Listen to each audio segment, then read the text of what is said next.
ដែលពួកយើងជួបគ្នាជាពេលវេលាដែលព្រះរៀបចំឲ្យប្រៀបបីដូចជាអំណោយនៃក្តីស្រឡាញ់អូនសូមអរព្រះគុណអរព្រះគុណដល់ព្រះវរបិតាដែលទ្រង់ប្រងមេត្តាស្នេហានេះសូមទ្រង់ប្រទានពរថ្ងៃមង្គលសិរីសូមទ្រង់ធ្វើជាស្រី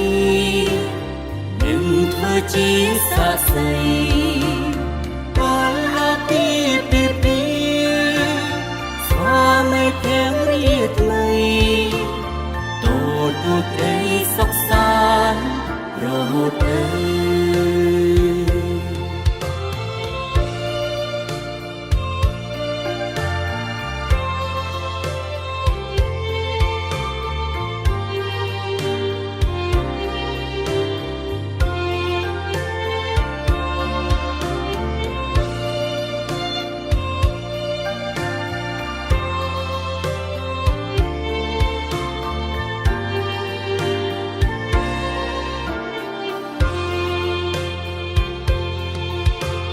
ថ្ងៃដែលពួកយើងជួបគ្នា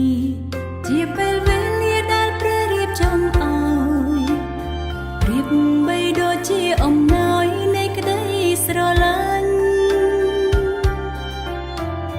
អូនសូមអរព្រះគុណអរព្រះគុណដល់ព្រះវរបិតាដែលទ្រង់ប្រងមេត្តាស្នេហានេះសូមទ្រង់ប្រទានពរថ្ងៃមង្គលសិរីសូមទ្រង់ធ្វើជា